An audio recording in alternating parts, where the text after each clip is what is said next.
My husband died 15 years ago. He left me a debt that I paid every month for $500. But one day, I received a letter from the bank. "Your husband never had any debts." When I asked, "Good day, dear listeners. It's Clara again. I'm glad you're here with me. Please like this video and listen to my story till the end, and let me know which city you're listening from. That way I can see how far my story has traveled. My name is Dorothy Hayes, and I am 72 years old. I live in the same house where I raised my children, on Elm Creek Road, outside of Columbus, Ohio. A white clapboard house with a green front door and a garden that Edward always said was too ambitious for two people. He was right, of course. He was right about most things. Edward and I were married for 41 years. He worked as a civil engineer for the county, a quiet and careful man who kept a ledger for household expenses in a green notebook and never once bounced a check. We weren't wealthy, but we were comfortable. We paid off the mortgage in 1998. We had two children, Raymond, our oldest, who everyone called Ray, and Carol, our daughter, who moved to Portland after college and called every Sunday without fail. When Edward died of a heart attack in the spring of 2009, I thought the hardest part would be the silence. And it was. The house felt like a museum of a life that had ended. I'd walk into the kitchen in the morning and expect to hear him filling the kettle. And the absence of that sound was a physical thing, like a bruise you keep pressing. But I managed. That is what women of my generation do. We manage. About 3 weeks after the funeral, Ray came to visit. He sat at the kitchen table with a folder in his hands and a look on his face that I now recognize as rehearsed concern. He told me that he had been going through his father's papers, helping me, he said, because he knew I was overwhelmed, and that he had found something troubling. A loan, he said. A personal loan Edward had taken out years ago from a private lending institution to cover some investment losses he'd never mentioned to me. Ray said he'd spoken to someone at the bank and that the outstanding balance was just over $47,000. I remember sitting very still. Edward had never mentioned investment losses. But then, had he wanted to protect me? He was that kind of man, the kind who carried things quietly. I asked Ray to show me the paperwork. He showed me a document. It looked official. It had Edward's signature, or something that resembled it. I was 3 weeks out from burying my husband, and my eyes were not good, and my mind was not sharp, and my son was sitting across the table looking at me with such patient, sorrowful helpfulness that I did not think to question it the way I should have. Ray explained that the bank had agreed to a manageable repayment plan, $500 a month, and he would handle the transfer himself so I wouldn't have to worry about the logistics. He said he'd set up an automatic arrangement. All I needed to do was give him the cash or a check each month. He would take care of the rest. And so I did. Every month for 15 years, I wrote Ray a check for $500. Looking back, I want to ask myself, why didn't you call the bank yourself, Dorothy? Why didn't you ask for the account number, the institution's name, a written repayment schedule? And the answer is as simple and as humiliating as this: because he was my son. Because I had just lost my husband. Because when you are 72 and grieving and someone you love hands you a piece of paper and says, "Trust me," sometimes you trust them. The letter arrived on a Tuesday in March of 2024. Plain white envelope. The return address of First Midwest Bank printed in the corner. I almost didn't open it. I assumed it was a promotion of some kind, but I opened it at the kitchen table with my second cup of coffee, and I read it twice because the first time I was certain I had misunderstood. The letter stated that the bank had recently completed an audit of dormant and legacy accounts and had found no record of any loan account in the name of Edward Arthur Hayes. It went on to say that if I believed this was an error, I was welcome to contact their customer service department. I set the letter down on the table. Outside, a cardinal landed on the bird feeder Edward had hung from the maple tree in 2003. I watched it for a long moment. Then I picked the letter up and read it a third time. "Your husband never had any debts with us. 15 years, $500 a month." I didn't reach for the phone right away. I sat there in the kitchen on Elm Creek Road, and I did the arithmetic very slowly, the way Edward would have done it, in my head without a calculator. $500 times 12 months times 15 years, $90,000. The cardinal flew away. The kitchen was very quiet. I didn't sleep that night. I lay in the dark and stared at the ceiling and tried to find another explanation. Perhaps the bank had made an error. Perhaps Edward had taken the loan from a different branch, under a slightly different account structure, and the audit had missed it. Perhaps Ray had been paying a different institution and had simply used First Midwest's name as a shorthand. I built these possibilities carefully, the way you build a small fire when you're cold, hoping each one would hold. None of them held. Because when I thought about it clearly, and by 2 a.m. I was thinking about it very clearly, there had never been any paperwork beyond that single document Ray had shown me 3 weeks after the funeral. There had been no bank statements mailed to the house, no annual notices, no loan account number I could point to, no record in Edward's green notebook, which I still kept in the drawer beside the stove. I had looked through that notebook many times over the years, and there was no entry for any loan, any investment loss, any debt of any kind. Edward had been a careful man with a green notebook who documented every significant financial event. If he had taken out a loan for $47,000, it would have been in the notebook. It was not in the notebook. I got up at 5:30 and made coffee and sat at the kitchen table with the bank letter, the green notebook, and a yellow legal pad. I wrote down everything I could remember. The date Ray had first told me about the debt. I looked it up in my own diary, which I have kept since 1987. April 14th, 2009. 3 weeks and 2 days after Edward's funeral. I wrote down every check I could trace. I had kept my check registers because Edward had taught me to, and they were in a shoebox in the closet, going back to 1991. I spent the morning going through them. 180 checks, each for $500, made out to Raymond Edward Hayes, not to any bank, not to any lending institution, to my son. I sat with that fact for a long time. The coffee went cold.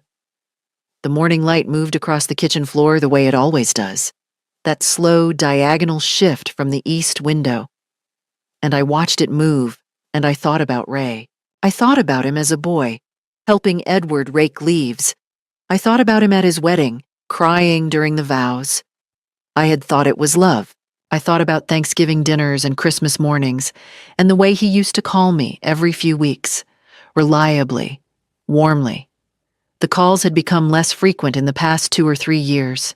I had told myself he was busy. Had he been avoiding me? Or had he simply become comfortable, the way a person becomes comfortable, with an arrangement that has gone unchallenged for 15 years? I thought about Linda, Ray's wife. They had been married since 2003. Linda was a composed, well-dressed woman who worked in real estate and had very firm opinions about most things.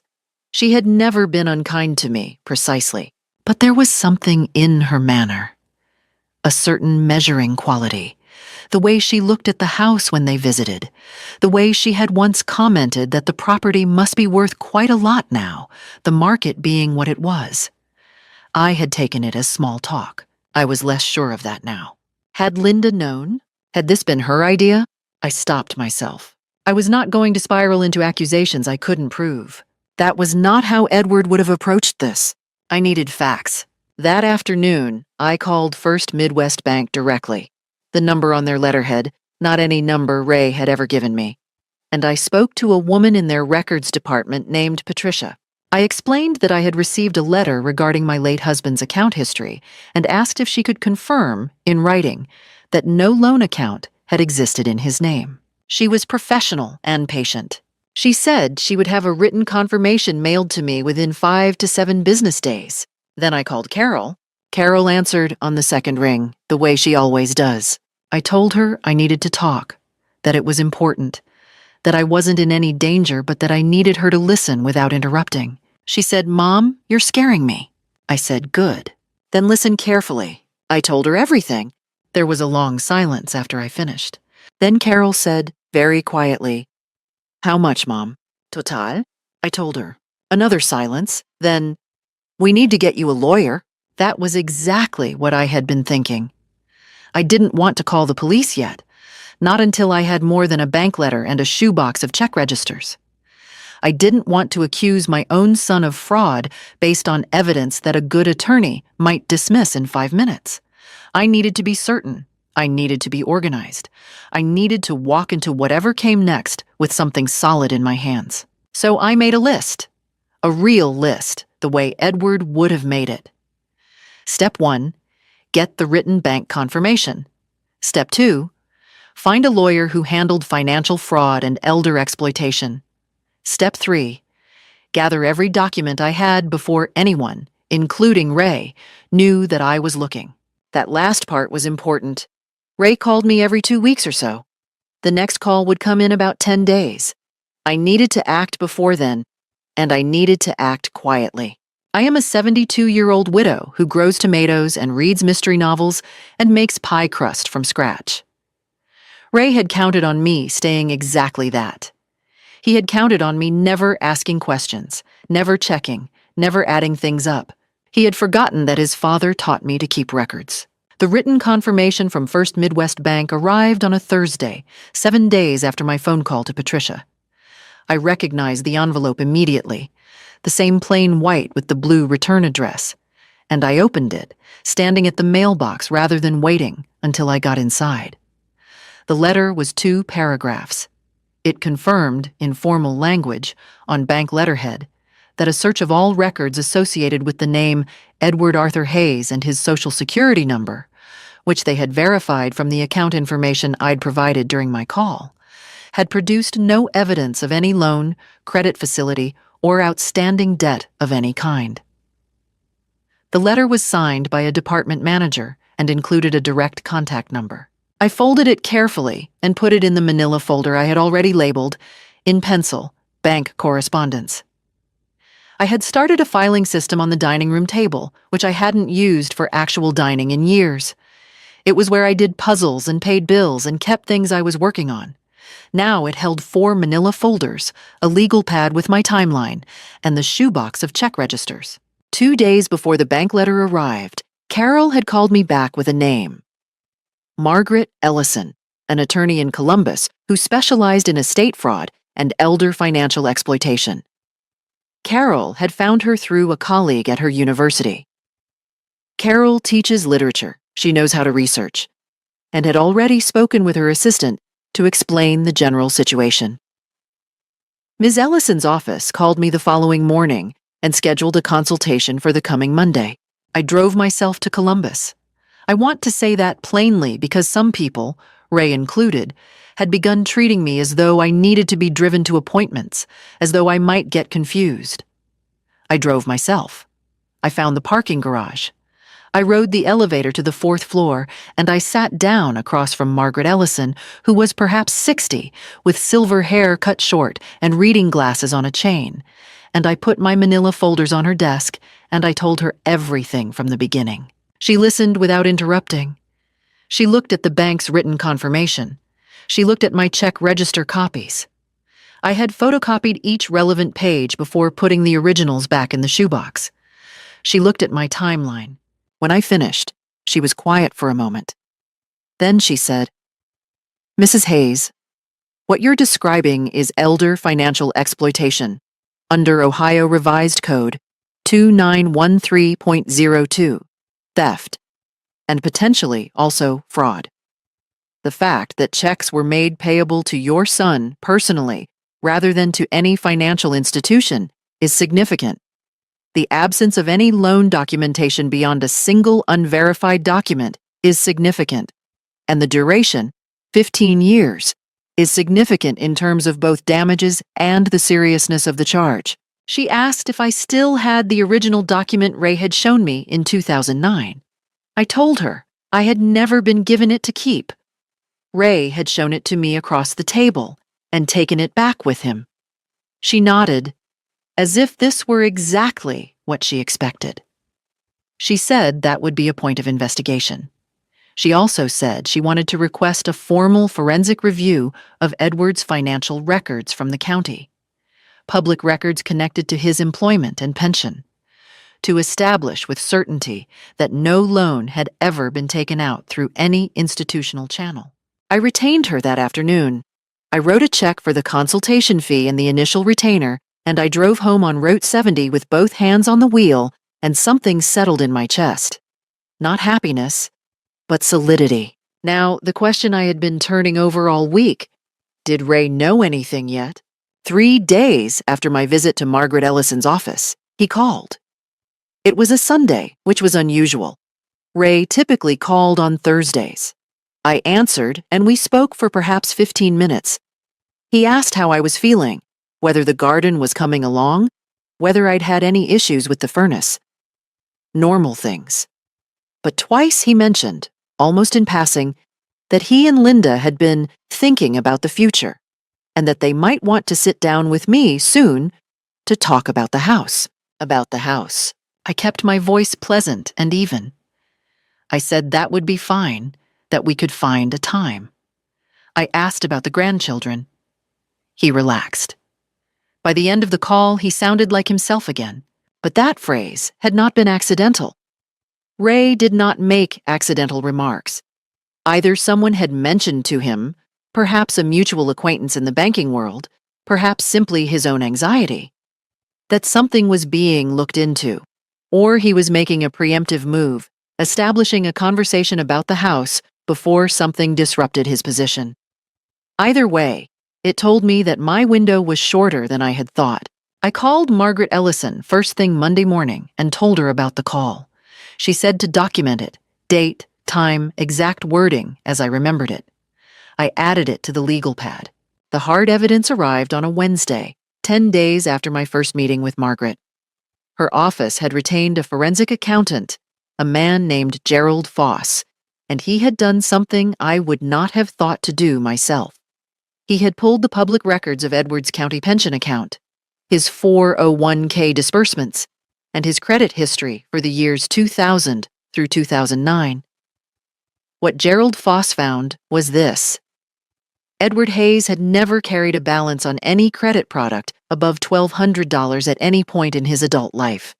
His credit score at the time of his death had been 791. There was no record anywhere, in any database, of a private loan, a personal lending arrangement, or any investment account that had experienced significant losses. More than that, Gerald had found something else. Ray's personal financial records, accessible through a civil search Margaret had filed, showed a deposit of $47,000 in April of 2009. The same month he told me about the debt. The deposit had come from the sale of a used boat, and a second source listed simply as personal transfer. A personal transfer in April 2009 for a significant sum. I sat in Margaret's office and looked at that document, and I felt something shift in me permanently.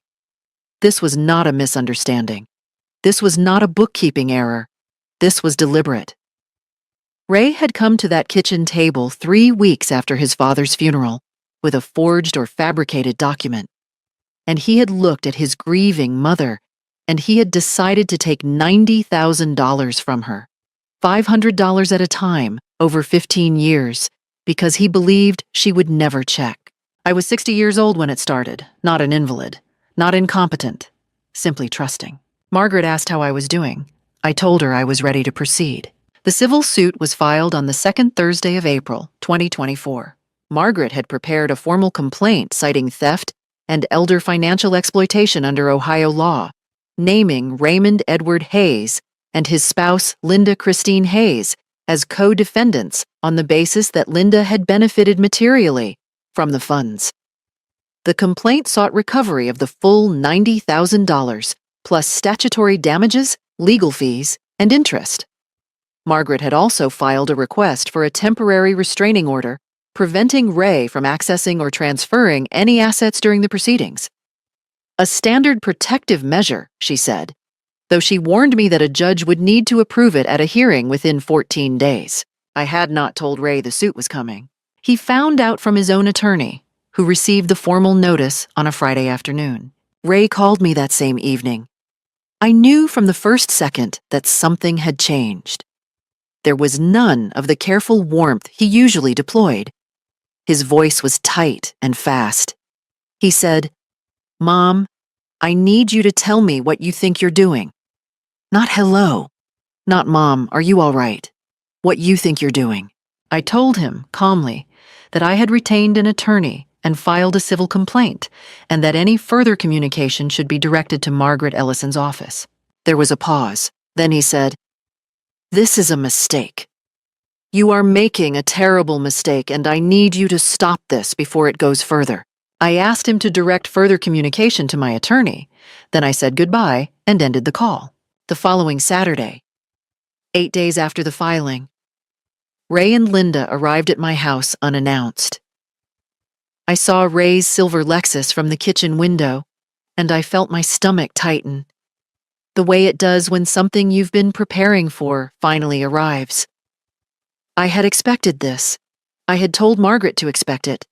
She had told me not to let them inside if I felt unsafe, and to call her if anything escalated beyond verbal pressure. I let them in because the alternative felt like hiding, and I had not done anything wrong. They sat in the living room. Linda did most of the talking, which told me she had prepared. She spoke about family, about reputation, about what this would do to the grandchildren. Our grandchildren, she said, as though reminding me, if this became public. She said that Ray had made some mistakes in how he handled the paperwork after Edward's death, that it had been a difficult period for everyone, and that the figure I was claiming was exaggerated. She used the word exaggerated twice.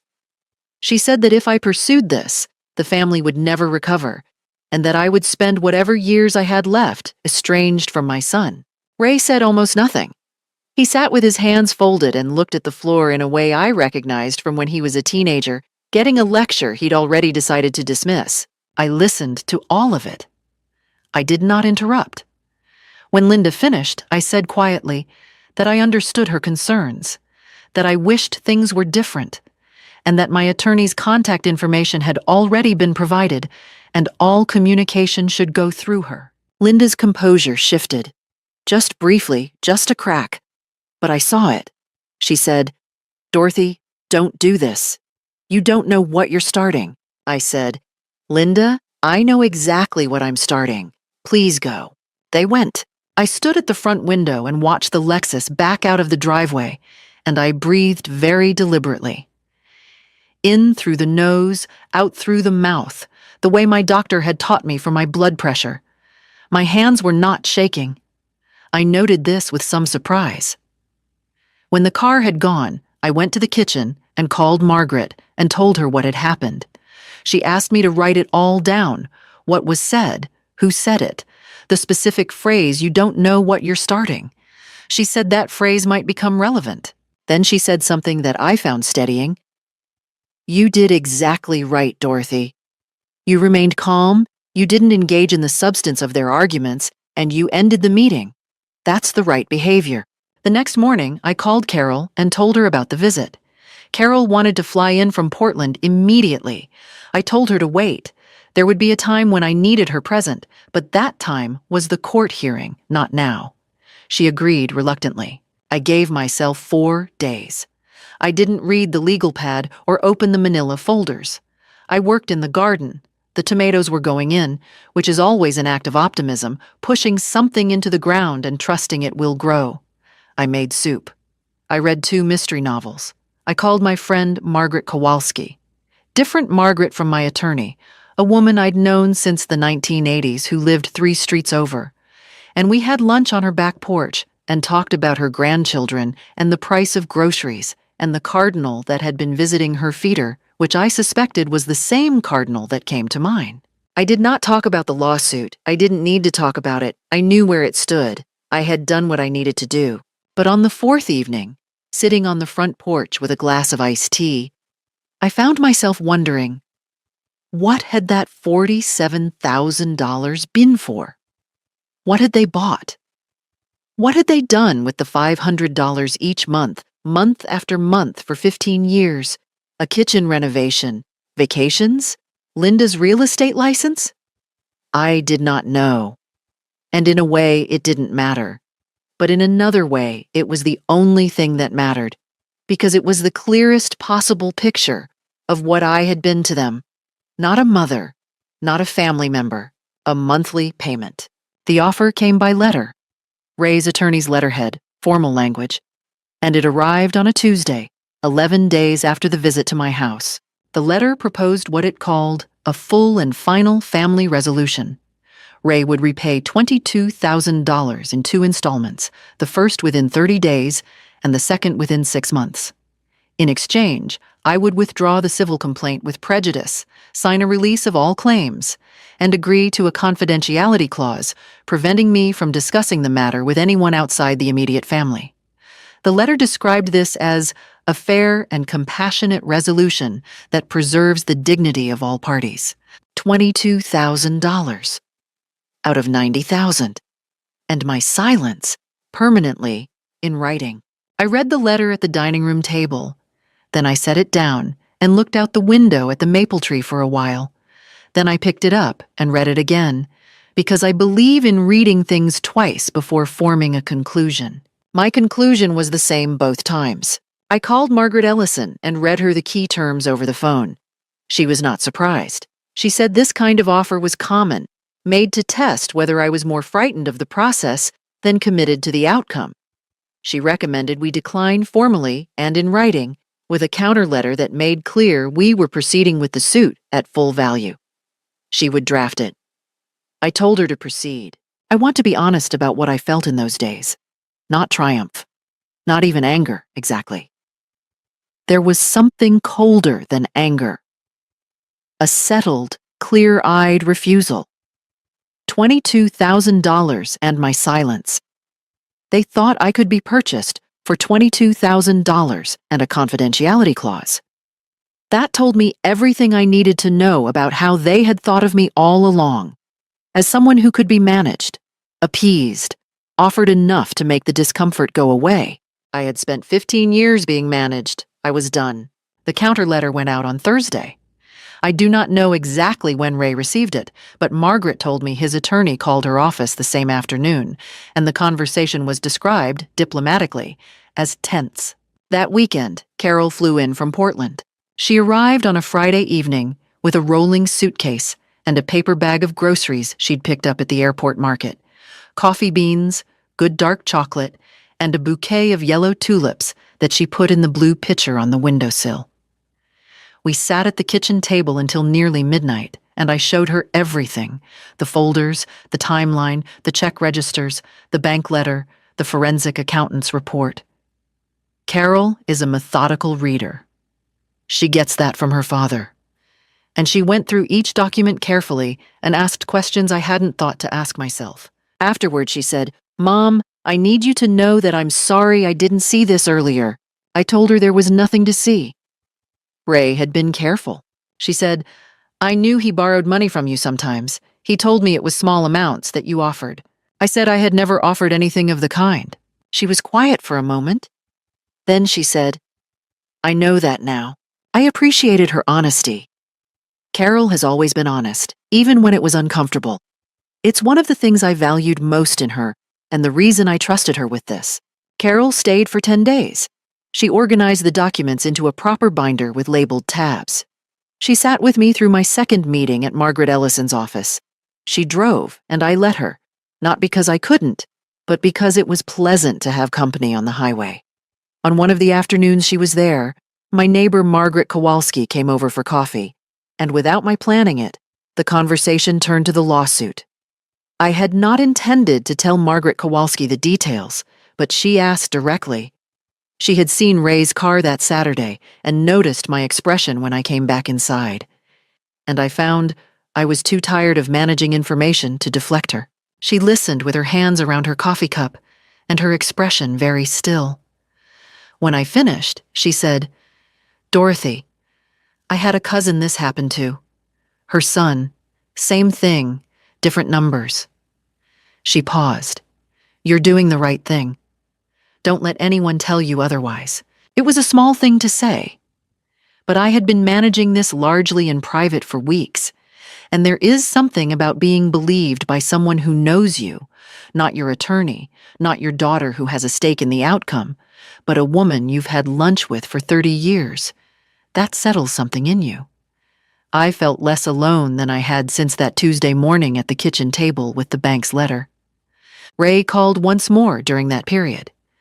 I let it go to voicemail. His message was brief, his voice careful and controlled. He said he hoped I was well. He said he thought we could still resolve this between ourselves if I was willing to have a real conversation. He said he loved me. I listened to it twice. Then I saved it because Margaret Ellison had told me to save everything. They came on a Sunday afternoon, the first Sunday of May.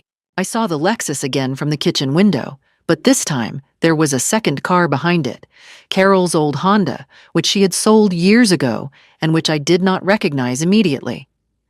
Then I realized it was Ray's daughter, my granddaughter Stephanie, 23 years old, sitting in the passenger seat of a rented car that Linda was driving.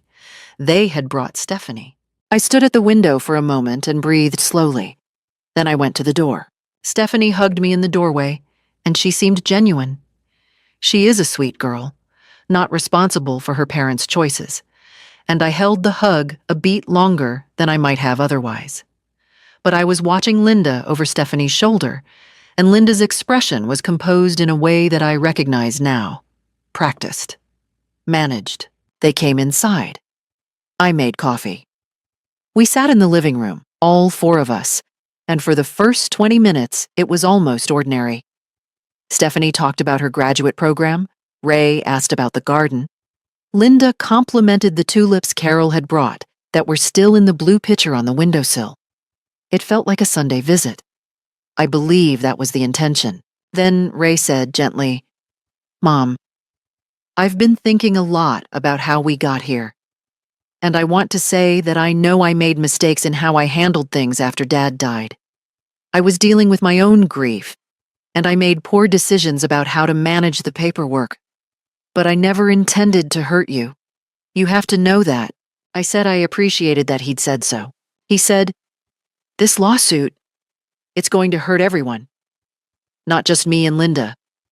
Stephanie, the boys. His sons, my other grandchildren, 12 and 15, who didn't know any of this was happening. Do you really want that to be what this family becomes?" I said I hadn't started this. Linda came in then, her voice lower and more careful than Ray's. "Dorothy, we're worried about you. We're all worried. The stress of something like this, a court case at your age, it's a lot. And honestly, some of the people you've been talking to, this lawyer, we don't know if she's giving you the best advice, or if she's more interested in her fees than in what's actually best for you." There it was, the first one. I noted it without showing that I had. "We just want to make sure you're thinking clearly about all of this," Linda continued, "that the decisions you're making are really yours. Sometimes when we've been through a lot, it's easy to let other people guide us in directions that aren't actually in our interest. Sometimes when we've been through a lot." She had stopped herself before saying, "your age," or "at your stage." But the implication was clear enough. I was an old woman. I might be confused. I might be being taken advantage of by my own attorney. My decision to pursue a lawsuit might be a symptom of something, rather than a reasonable response to being defrauded of $90,000. I looked at Stephanie, who was looking at her coffee cup. I said, clearly and without heat, "I understand what you're suggesting, Linda, and I want to be direct with you. I am thinking clearly. I have been thinking clearly since I received the bank's letter in March. Margaret Ellison is an excellent attorney, and she is representing my interests. I'm not confused. I'm not being guided by anyone against my own judgment, and I'm not going to withdraw the complaint." A silence. Ray tried again, quieter. "Mom, I'm your son. I love you. Please don't do this to our family." And here is the thing about that. It was the right sentence to say to me because I did love him. I did, with all the complicated and durable love a mother carries for a child she has known since before he could walk. And for a second, I want to be honest about this. I felt the pull of it.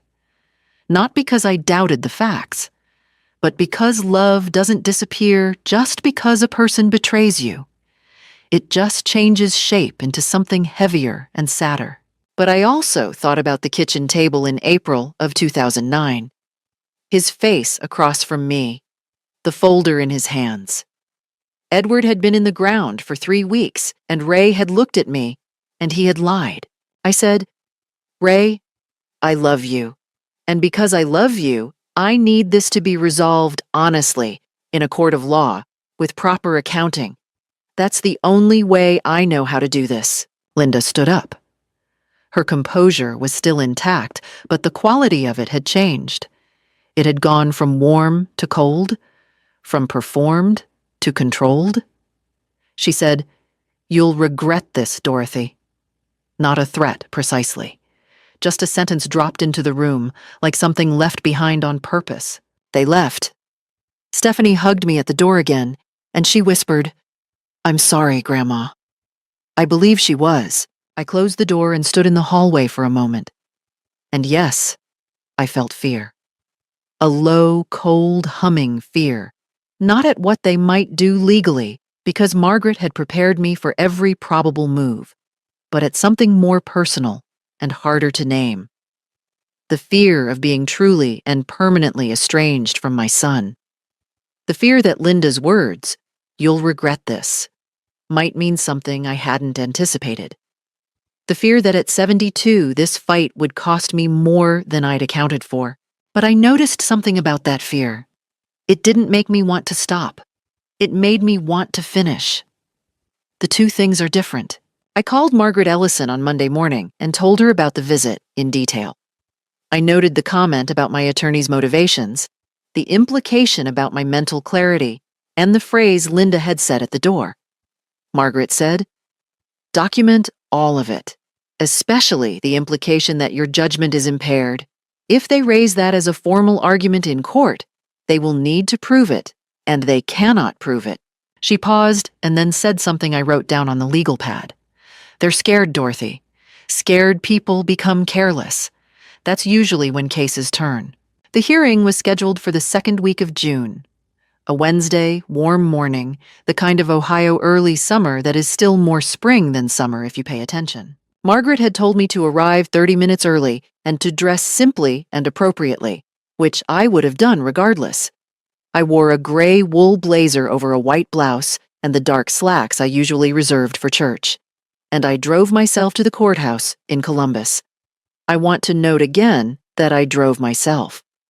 I found parking 2 blocks away, and I walked to the building, and I went through security, and I found the right courtroom on the second floor. Ray and Linda were already seated at the defendant's table when I arrived. Ray looked tired, the specific tiredness of someone who has not been sleeping well, which I recognized because I had worn it myself for several weeks in March. Linda looked as composed as always, but her hands, folded on the table in front of her, were folded too tightly. I noticed this because I have known Linda for over 20 years, and I had never seen her hold her own hands that way. Their attorney was a man named Clifford Vance, perhaps 50, with a good suit and a methodical manner. He had been in contact with Margaret for weeks, and she had assessed him as competent, but not exceptional. The hearing opened with the standard procedural formalities, and then moved to the presentation of evidence. Margaret was steady and deliberate. She presented the written confirmation from First Midwest Bank. She presented the forensic accountant's report. Gerald Foss had prepared a formal affidavit summarizing his findings. Covering Edward's clean credit history, the absence of any private loan record, and the April 2009 deposit in Ray's account. She presented 180 photocopied check register entries, each check made payable to Raymond Edward Hayes. She presented the timeline I had assembled, which Gerald Foss had verified against the documentary record. The judge was a woman named the Honorable Patricia Wren, approximately 65, with a measured and unhurried manner. She read each document as it was submitted. She asked clarifying questions of Margaret, precise and calm questions that suggested she understood exactly what she was looking at. Then it was Clifford Vance's turn. His defense rested on two arguments. First, that the original loan document, which Ray had shown me in 2009 and which he now produced for the first time as an exhibit, was genuine and had been sourced from a now defunct private lender. Second, that the checks to Ray represented agreed-upon repayments that Ray had then transferred to the lender on my behalf, and that the absence of bank records was attributable to the lender's dissolution. The document he produced was a problem for them immediately. Margaret had anticipated this and had retained a document examiner, a specialist in forensic document analysis, who submitted an affidavit concluding that the paper stock, typeface, and notarization format of the document were inconsistent with documents produced before 2009. The notary stamp, specifically, referenced a format not in use until 2011. When Judge Wren asked Clifford Vance to address this, he said that the examiner's conclusions were a matter of expert disagreement and that they intended to present their own expert. The judge made a note. Her expression did not change, but she made a note. Then Ray was examined. I watched my son in the witness box, and I thought about how well I knew him. His voice, his posture, the way he held his jaw when he was uncomfortable. He answered Margaret's initial questions carefully and within the range of his prepared answers. But Margaret is a methodical attorney, and she asked questions in a specific sequence, circling, and the sequence mattered. She asked Ray to name the lending institution. He named one, Consolidated Private Lending Solutions. She asked when it had ceased operations. He said 2014 or 2015, he wasn't certain. She asked for any documentation of his transfers to this institution on my behalf. He said the records had been lost when the company dissolved. She asked how he had obtained contact information for this institution and who had referred Edward to them. He paused. A genuine pause. Not a thinking pause, but a searching pause. And said he believed it had been through a colleague of his father's. Margaret asked the colleague's name. Another pause.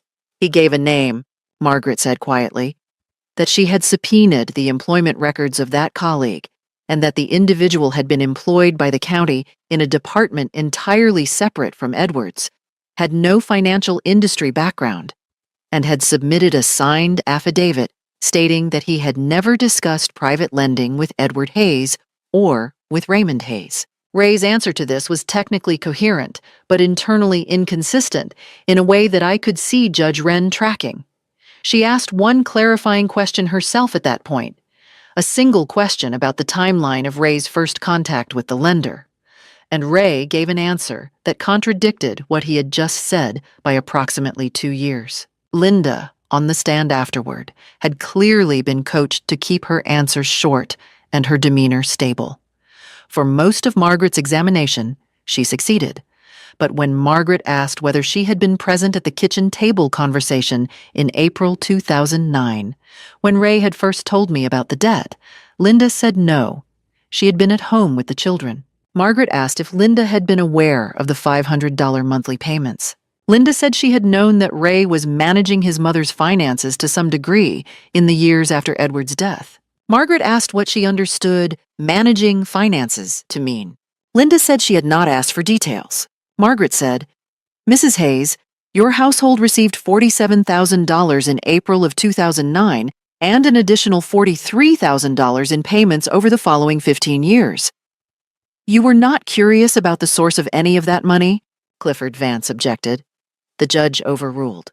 Linda said after a moment that she had understood the money as related to an inheritance matter. Margaret asked her to clarify what inheritance matter. Linda said she would need to consult with her attorney before answering. The courtroom was quiet.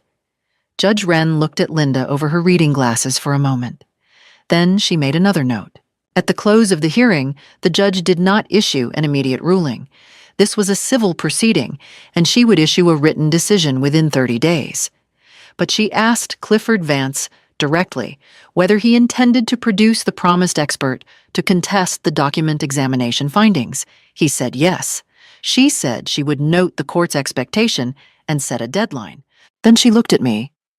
At least I felt she looked at me, though perhaps she was looking at the room generally. And she said, "The court has reviewed the submitted evidence. The pattern of financial transactions described is well documented. The court expects all parties to be prepared for a thorough proceeding." I walked out of the courthouse on a Wednesday morning in June and stood on the steps in the warm air and thought, this is what doing the right thing feels like. Not triumphant, not vindicated yet, just clear. The written decision arrived in Margaret Ellison's office on a Friday morning, 26 days after the hearing. Margaret called me at 9:15. I was in the garden, which is where I often am in the morning in June. I came inside, washed my hands, and sat at the kitchen table. Margaret read me the key findings. Judge Wren had found in my favor on all counts. The court determined that the evidence clearly established a pattern of financial exploitation extending from April 2009 through March 2024, totaling $90,000 in documented payments made by the plaintiff to Raymond Edward Hayes. The document produced by the defense as evidence of the original loan was found to be inconsistent with its claimed date of origin based on the forensic document analysis, and no credible evidence had been submitted establishing the existence of any loan taken by Edward Arthur Hayes. The court found that Raymond Hayes had obtained funds from the plaintiff through deception, and that Linda Christine Hayes, as a knowing beneficiary, bore secondary civil liability. The judgment: full restitution of $90,000, plus 8% statutory interest calculated from the date of filing, plus the plaintiff's reasonable legal fees. The total, Margaret told me, would exceed $110,000 once all calculations were complete. Additionally, the court referred the matter to the county prosecutor's office for review of potential criminal charges under Ohio's elder abuse statutes. This was the part Margaret flagged as significant in a different way. It was not a conviction, it was a referral, but it meant that what had been a civil matter might become something more serious for Ray. I sat with the phone in my hand for a moment after Margaret finished speaking. Then I said, "What happens now, practically?" Margaret explained that Ray and Linda had 60 days to comply voluntarily. If they did not, the judgment would be enforced through wage garnishment, bank levy, and, if necessary, a lien on their property. Ray was a salaried employee of an engineering firm. Linda held a real estate license and commissions that were traceable income. They were not judgment-proof. Collection, she said, was realistic. I thanked Margaret. I asked her to send me the written decision when she had it. Then I went back to the garden. I want to describe what the next few hours were like because I think it matters. I did not cry. I did not open a bottle of anything. I pulled weeds for a while, slowly, and I thought about Edward and about the green notebook in the drawer beside the stove. I thought about the fact that he had spent 41 years being careful and honest, and that what had been done to his memory, the fabricated debt, the invented loss, was in some ways the thing that angered me most of all. They had used his death as an instrument. They had waited until he was 3 weeks in the ground, and then they had taken a forged piece of paper to the kitchen table. That was the part I could not make peace with. And I did not try. Carol called an hour after Margaret. I told her. There was a silence, and then she said, "Mom," just that. Then, "I'm so glad." The certified copy of the judgment arrived by mail the following Tuesday. I read it at the kitchen table, all 14 pages, and then I put it in the manila folder now labeled Final Judgment, and I placed that folder in the fireproof box where I keep important documents, next to the deed to the house and Edward's pension records. Ray did not call. His attorney communicated with Margaret's office. They requested the 60-day compliance window in full, which was their right. Within 2 weeks of the judgment, the consequences had begun to accumulate in the way that legal and financial defeats tend to, quietly at first, then with increasing weight. The referral to the county prosecutor became public record, which in Ohio is accessible. Ray's employer, a mid-sized engineering firm where he had worked for 14 years, placed him on administrative leave pending an internal review. Linda's real estate brokerage was notified through a routine license check that she was party to a civil fraud judgment, which created complications with her professional standing that her broker described, when Carol looked into it, as a matter requiring resolution. They did not pay within 60 days. Margaret filed for enforcement. A lien was placed on their home. A bank levy was initiated against Ray's primary account. His wages became subject to garnishment, the maximum amount permitted by Ohio law. Linda's commission payments were identified and made subject to collection. It would take time. Margaret had told me it might take several years to collect the full amount through enforcement, depending on their ability to pay. I understood this. I was not in financial distress. The $90,000 had been taken incrementally over 15 years, in amounts that had been manageable though significant. The money's return would be welcome, but the outcome was not only about the money, it was about the record. The written, legal, publicly accessible record of what had been done by whom and when. Judge Wren's 14-page decision would exist for as long as court records exist in Columbus, Ohio. It named Raymond Edward Hayes. It named Linda Christine Hayes. It described, in formal and precise language, what they had done. I had made sure of that. By the following spring, March of 2025, almost exactly a year after the bank's letter had arrived, my life had settled into a shape I recognized as genuinely my own. The garden was coming in early.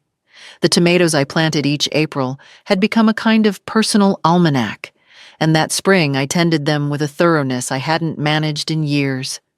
I fixed the fencing, built a proper trellis for the heirloom brandywines Edward had always preferred. I bought a new trowel because the handle on the old one had finally cracked, and I did not feel guilty about spending $15 on it. That sounds like a small thing. It was not. For 15 years, I had lived with $500 leaving my account every month, economizing in ways I had never named to anyone, including myself. The new trowel was a small, concrete version of the larger truth. The money was mine again. Margaret Ellison's office continued to pursue enforcement into 2025. By March, approximately $42,000 had been recovered through garnishment and levy. The lien on Ray and Linda's home remained in place. Full recovery would take another 2 to 3 years, but I had time. Ray's professional situation had not recovered. He had been permitted to return to his firm after administrative leave, but was passed over for a senior position he'd expected to receive. Linda's real estate license was placed under a supervision requirement by the state board, and her production numbers had declined sharply through the second half of 2024. More significant was what Carol told me in February. Ray and Linda had separated. Stephanie, who had quietly stayed in contact with me throughout, cards at Thanksgiving, a call at Christmas, told Carol their marriage had been under strain for years before the lawsuit. The lawsuit had simply removed the last infrastructure holding things in place. Deception corrodes not just the people deceived, but everything built on top of it. Carol flew in for a week in May, and we repainted the front porch together. 2 warm afternoons with the dark green paint Edward had always used.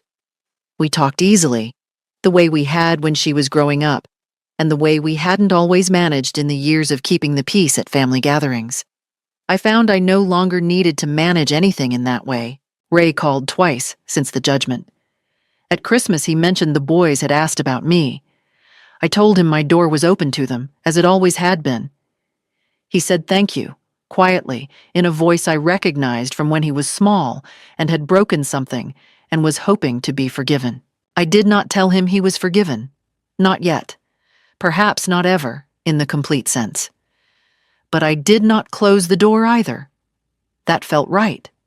Not warm, not vindictive. Just accurate. The cardinal still came to the feeder on the maple tree. Edward would have said it was sentimental to find meaning in that. He would have been right. But he also, I think, would have been pleased with how I'd handled things. 15 years, $90,000. One letter that changed everything. What I learned is this: trust is not weakness, but unexamined trust can be. Keep your records. Read your mail. Ask the questions that feel rude to ask, because the people who want to deceive you are counting on your politeness. And if you discover the truth, however late, however painful, it is never too late to stand for yourself. I was 72 years old. I acted anyway. What would you have done in my place? If this story reached you, please leave a comment or share it with someone who needs to hear it. Thank you for listening.